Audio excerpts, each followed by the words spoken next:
Selamat pagi, Assalamualaikum warahmatullahi wabarakatuh. Shalom, buat kita sekalian.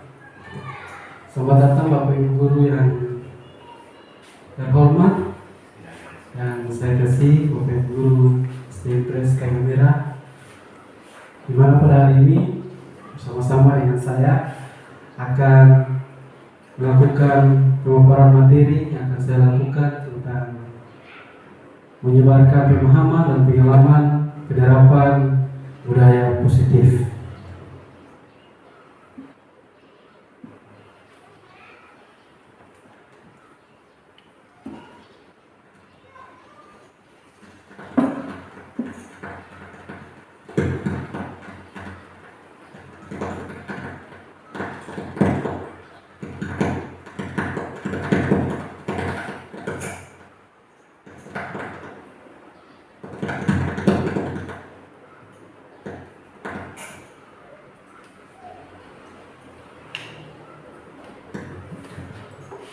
Selamat datang para guru hebat.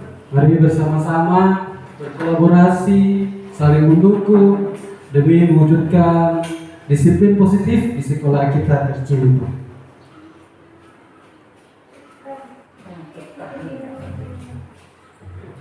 Bapak Ibu Guru yang terhormat, yang pertama, konsep budaya positif. Yang pertama, perubahan paradigma belajar. Yang kedua, disiplin positif. Yang ketiga, kebutuhan dasar manusia. Yang keempat, motivasi perilaku manusia, posisi kontrol restitusi, keyakinan kelas, dan segitiga restitusi. Bapak Ibu Guru, ini merupakan beberapa konsep utama modul budaya positif yang biasa diterapkan di dalam kelas dan di sekolah.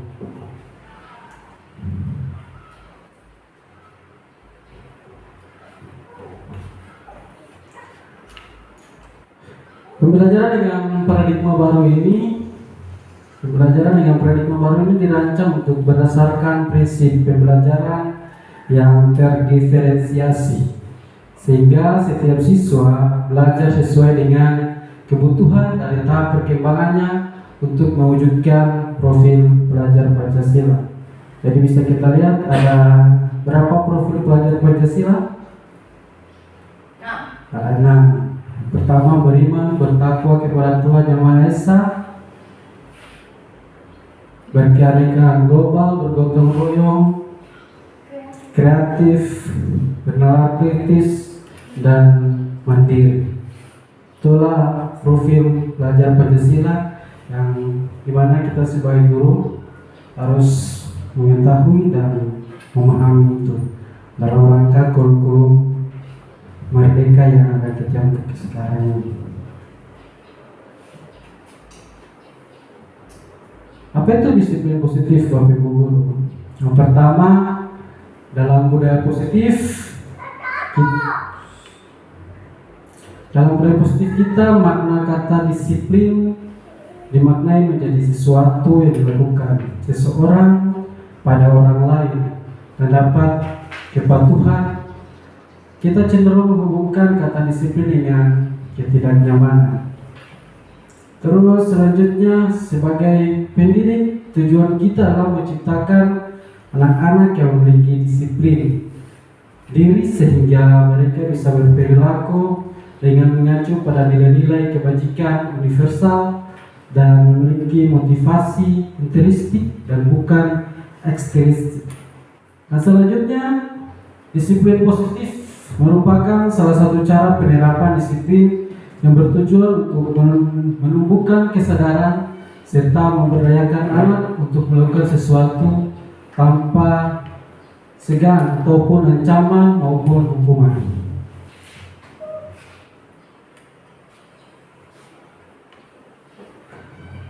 Selanjutnya, kebutuhan dasar manusia.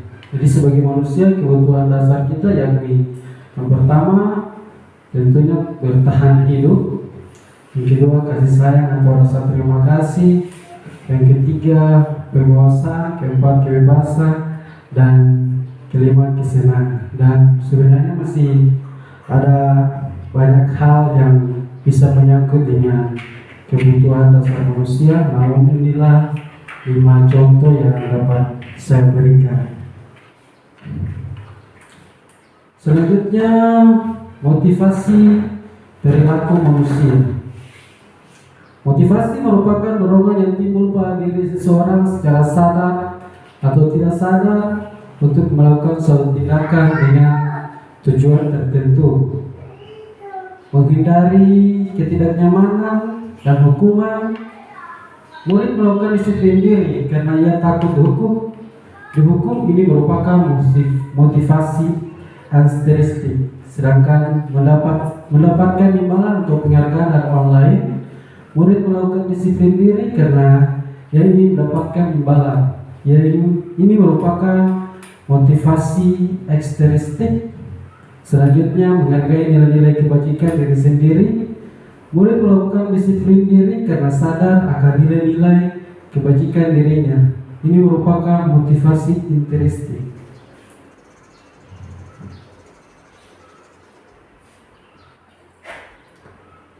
Konsep disiplin dengan identitas gagal. Yang pertama, hukuman.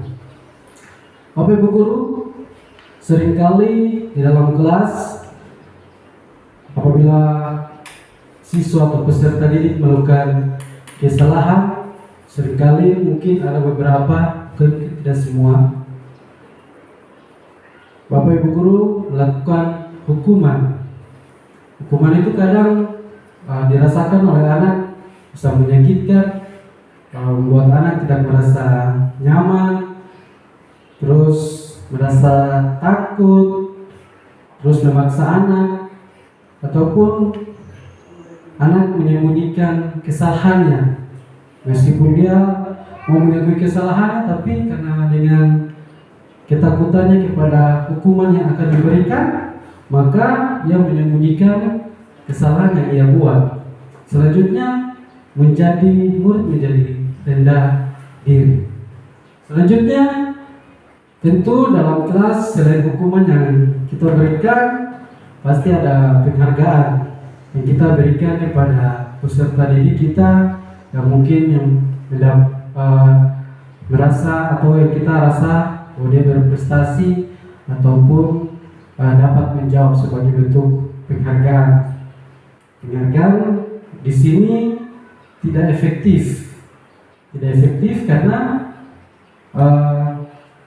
penghargaan yang diberikan bisa menimbulkan rasa iri atau sifat iri terhadap teman sama temannya. Kalau kita memberikan penghargaan kepada peserta didik kita secara berlebihan, maka akan ada sifat iri dari sesama temannya. Terus mematikan kreativitas tadi, karena memberikan penghargaan mematikan kreativitas karena apa? Karena dia merasa kalau dia dapat berbuat baik dan mengikuti perintah yang sudah diberikan kepada guru. Tujuan akhirnya adalah penghargaan yang diberikan kepada guru kepada peserta didik. Jadi ketika kita sudah berikan penghargaan, tujuannya bukan lagi mendapatkan ilmu, tujuannya adalah untuk mendapat penghargaan. Selanjutnya menghukum dengan sistem ranking. Tidak tahu sekarang kita masih pakai ranking, pemimpin guru wali kelas masih ya? Masih. Itu kalau di kurikulum Merdeka itu kita sudah tidak menggunakan sistem ranking. Selanjutnya merampas hak menghargai diri. Itulah konsep disiplin identitas gagal dari hukuman dan penghargaan.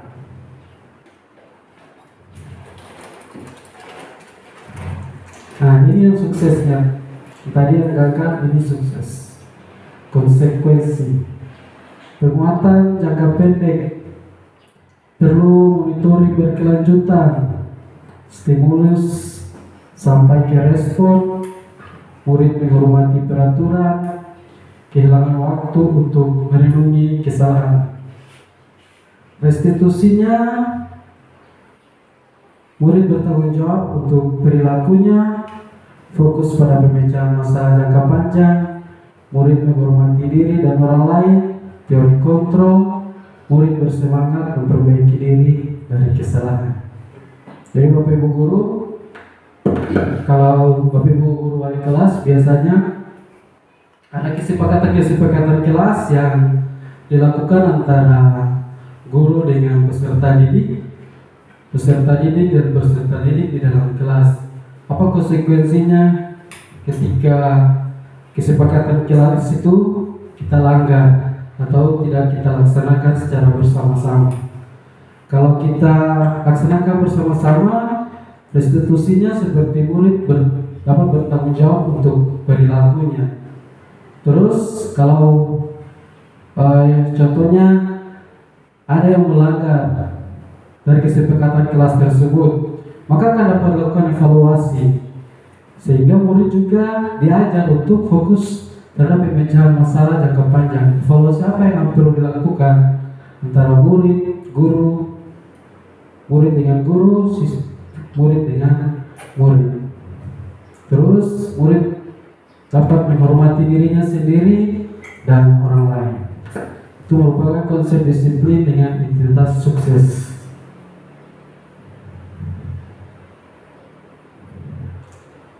Konsep disiplin pendekatan restitusi.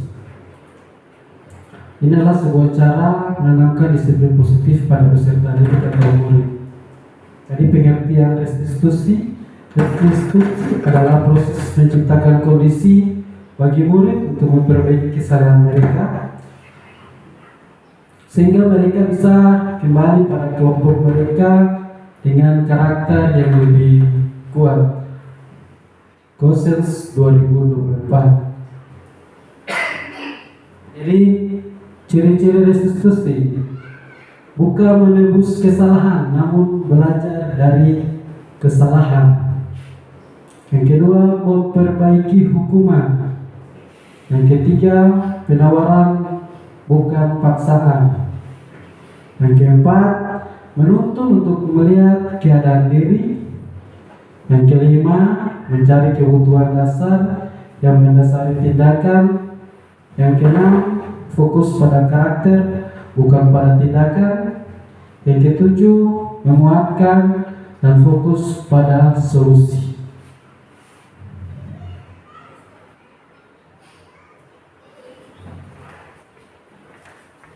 Ini merupakan contoh kasus siswa tidak mengerjakan PR.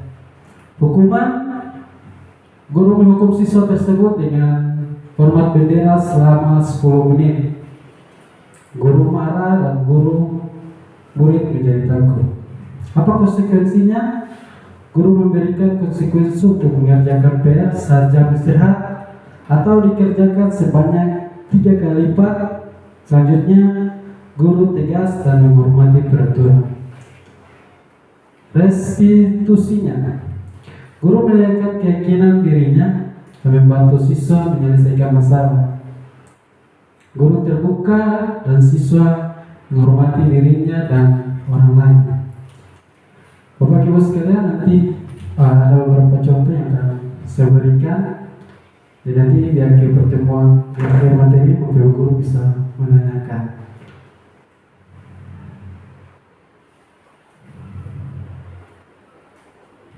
Lima posisi kontrol restitusi.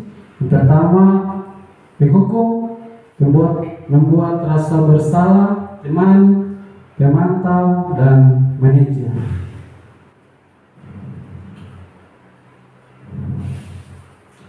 Contoh penerapan 5 posisi kontrol. Kasusnya, siswa tidak memakai atribut lengkap saat upacara bendera. Penghukum, patuhi aturan sekolah lalu berdiri di depan barisan. Kedua, membuat rasa bersalah. Beberapa kali Pak Guru harus memberitahukan.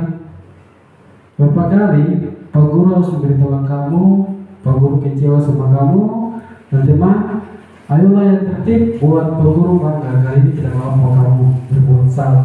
Memantau, kamu sudah melanggar apa peraturan dan konsekuensinya. Manajer, apa kamu tahu kesalahan kamu? Kira-kira bagaimana kamu memperbaiki kesalahan? Jadi ini contoh kasusnya. Sedangkan ini cara-cara dari 5 posisi kontrol tadi. Yang pertama, kata yang disampaikan kepada guru apabila menggunakan penghukum. Yang kedua, membuat rasa bersalah. Yang ketiga, guru sebagai teman, guru sebagai pemantau, dan guru sebagai manajer.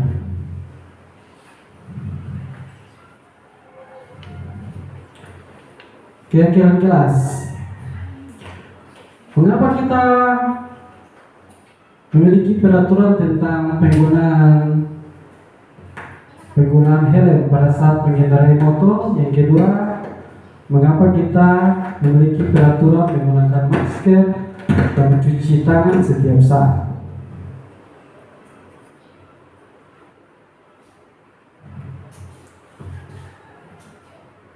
Membuat keyakinan kelas. Guru bersama siswa membuat keyakinan kelas. Berdiskusi tentang peraturan, merumuskan peraturan menjadi keyakinan, menempelkan keyakinan pada dinding kelas. Mungkin Bapak Ibu guru di sini, wali kelas, saya yakin sudah melakukan keyakinan kelas ini dengan berdiskusi dengan para siswa untuk melakukan keyakinan kelas. Contoh keyakinan kelas yang dapat dilakukan di dalam kelas. Contohnya, disiplin waktu. Yang kedua, belajar dengan antusias. Yang ketiga, saling menjaga kebersihan. Yang keempat, saling membantu. Dan kelima, menerapkan S5, senyum, salam, sapa, sopan, santun. Jadi keyakinan kelas ini adalah yang disepakati bersama-sama antara peserta didik dan guru melalui diskusi. Ini yang akan ditempelkan di dalam kelas atau di dinding kelas sebagai pengingat bagi siswa atau peserta didik untuk tidak melanggar peraturan ini. Disiplin waktu. Kalau saya datang terlambat, apa konsekuensinya?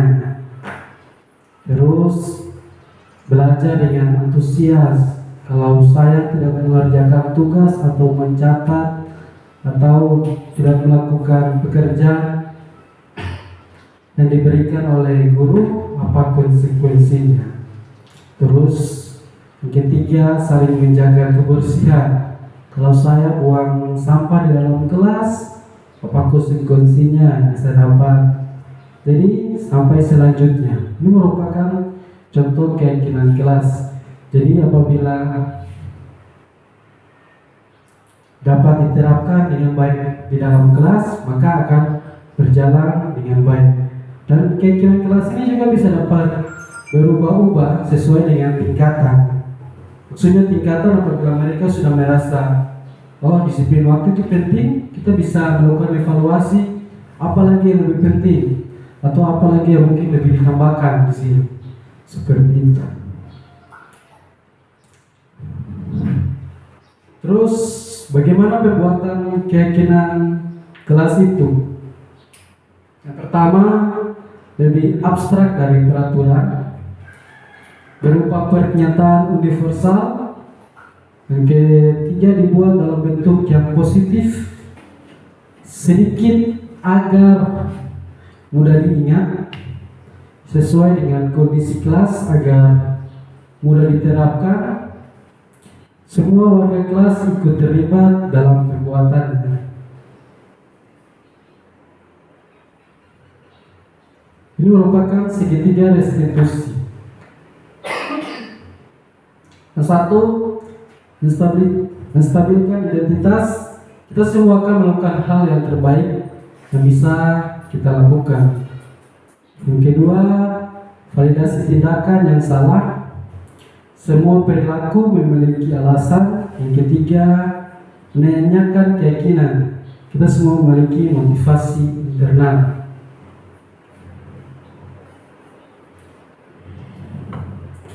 Bapak Ibu Guru, ini contoh kasus penerapan segitiga restitusi. Mari kita lihat sama-sama.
Menurut kamu keyakinan kelas apa yang sudah kamu langgar?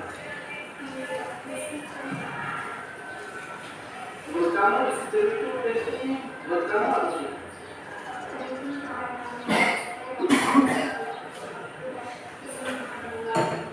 Betul. Menjaga waktu itu penting, sangat bermanfaat untuk kita. Jadi kita dapat menghargai orang sekitar kita, kerjaan kita tidak akan menumpuk, dan kita menumpuk rasa kepedulian.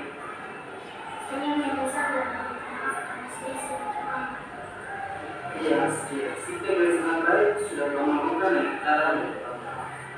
Menurut kamu, apa yang akan kamu lakukan agar tidak terlambat lagi?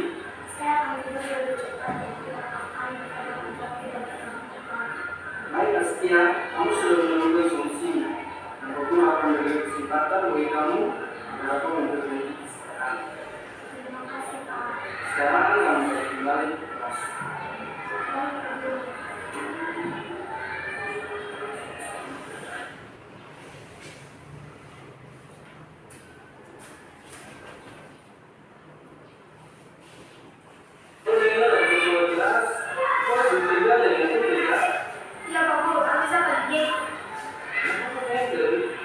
Habis saya ingat sekali kabur.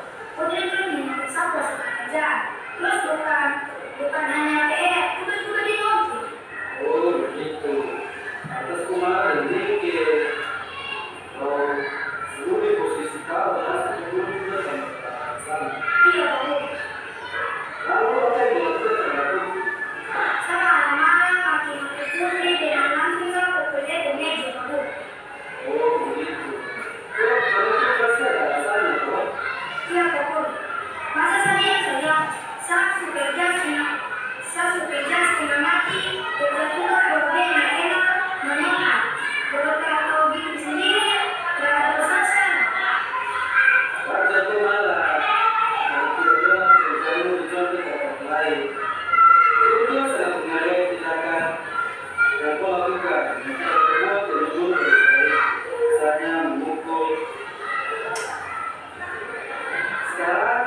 kalau nanti antara teman itu penting dan tidak?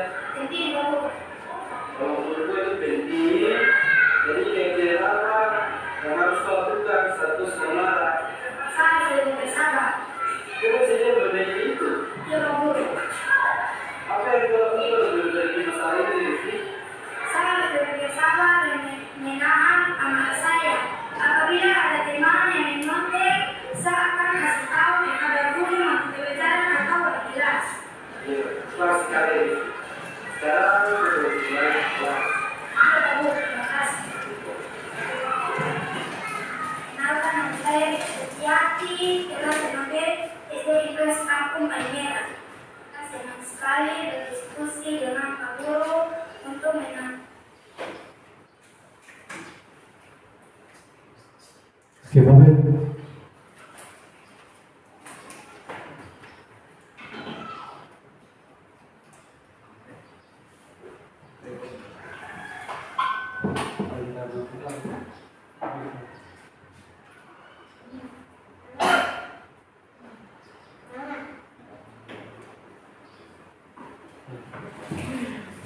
Oke, baik Bapak Ibu Guru, tadi dua contoh kasus yang dilakukan pemecahan masalahnya menggunakan testis.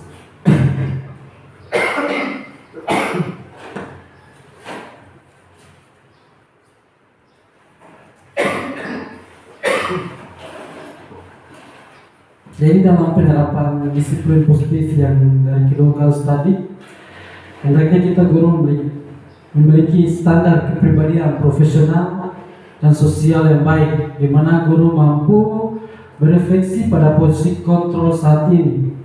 Bagaimana perjalanan sebagai pamong, posisi manajer yang menuntun murid-murid menjadi insan yang mandiri, merdeka dan bertanggung jawab. Jadi standar nasional pendidikan. Semoga sesi belajar kita hari ini membawa manfaat sehingga dapat mewujudkan belajar berprofil Pancasila. Salam dan bahagia. Terima kasih. Bapak Ibu Guru, kalau ada pertanyaan, saran, atau masukan yang bisa menjadi bahan untuk kita bersama-sama berdiskusi pada siang hari ini, saya persilakan. Pak Asis, ada atau pertanyaan tentang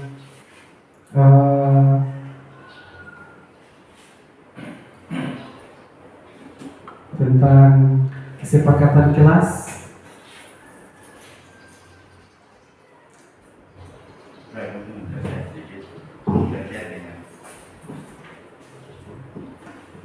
Baik, terima kasih. Assalamualaikum warahmatullahi wabarakatuh. Selamat pagi.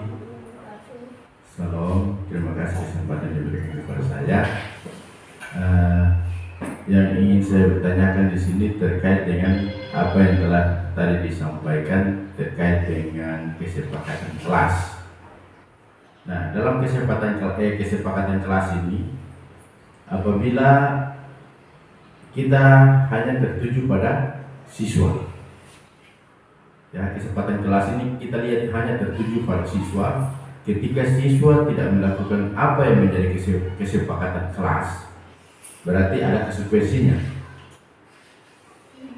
Nah, bagaimana apabila seorang guru yang tidak melakukan hal yang sudah disepakati bersama antara siswa dengan murid? Apakah imbasnya siswa yang akan memberikan hukuman kepada guru tadi, ataukah guru hanya cuma santai-santai saja? Mereka kan siswa, tidak mungkin mereka memberikan hukuman kepada guru. Itu saja mungkin dari saya. Terima kasih. Oke, baik. Pertanyaan sangat menarik.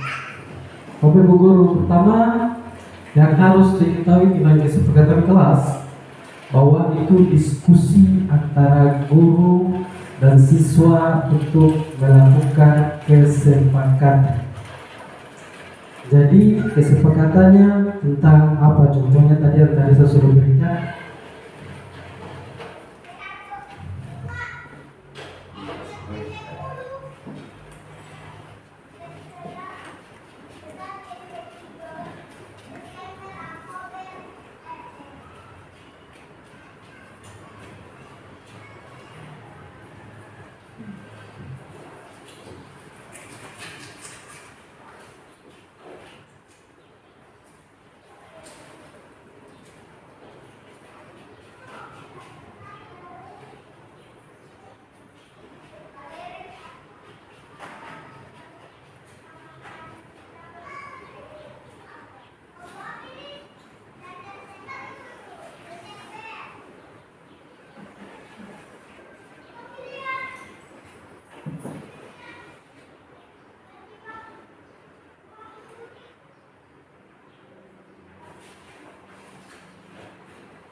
Membuat keyakinan kelas, guru bersama siswa membuat keyakinan. Pertama yang harus kita lihat di sini berdiskusi tentang peraturan. Jadi keyakinan kelas apa yang ingin kita mau sepakati bersama? Itu bersama dengan guru dan siswa. Terus guru dan siswa juga merumuskan peraturan ataupun keyakinan kelas apa yang ingin dibuat di konsepnya. Terus selanjutnya menempelkan di dinding.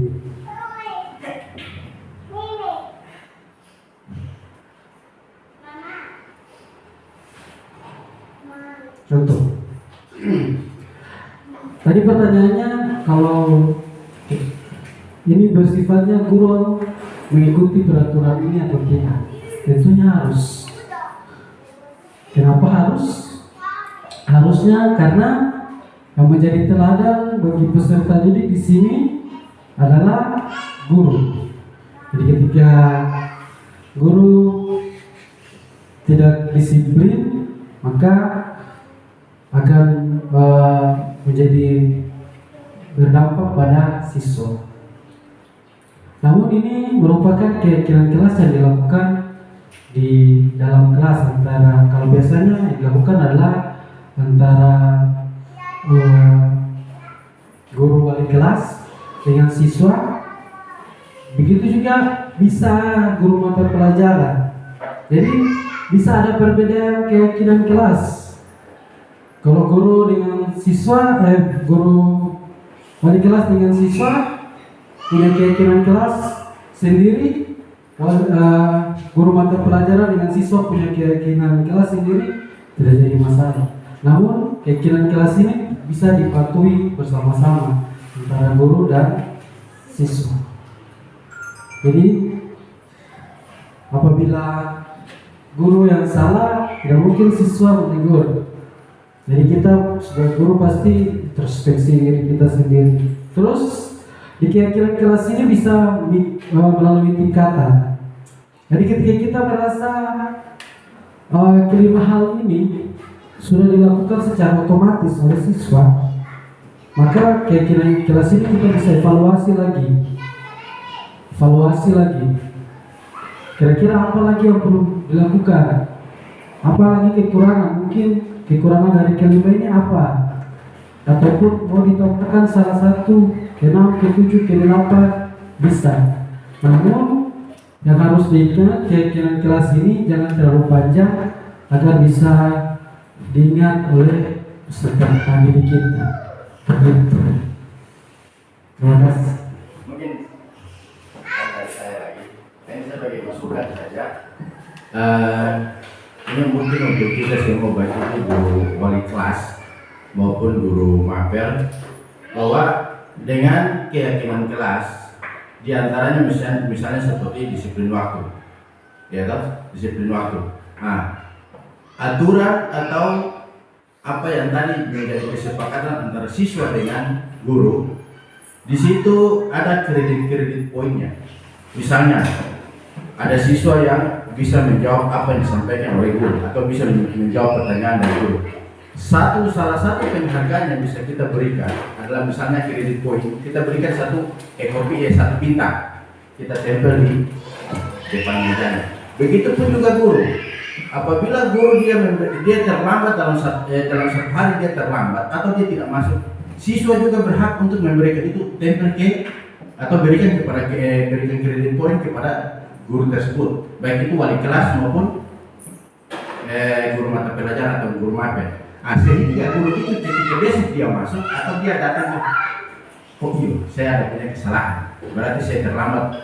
Di situ guru itu bisa berubah sikapnya sendiri secara tidak langsung, tanpa ditegur oleh siswa atau tanpa ditegur oleh kepala sekolah, dia sudah bisa berubah sikapnya tadi. Oh iya, berarti siswa saya sudah menjadi saya seperti ini, apalagi nanti pimpinan saya atau teman-teman guru saya. Baik, itu terima kasih.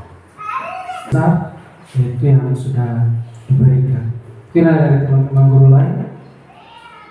Kalau tidak ada, mungkin bisa dapat saya tutup kegiatan ini dengan, marilah kita menutup kegiatan ini dengan doa.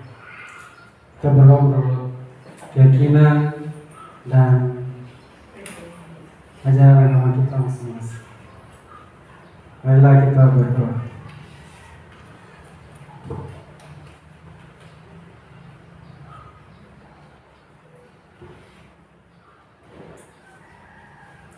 Berdoa selesai. Oke, terima kasih Bapak Ibu Guru. Pelaksanaan kegiatan yang dilakukan di sekolah terkait penerapan budaya positif sangatlah penting dan menarik, di mana agar guru dan siswa saling menyadari fungsinya masing-masing dan untuk mewujudkan nilai-nilai keyakinan dan budaya dalam lingkungan sekolah serta di luar lingkungan sekolah.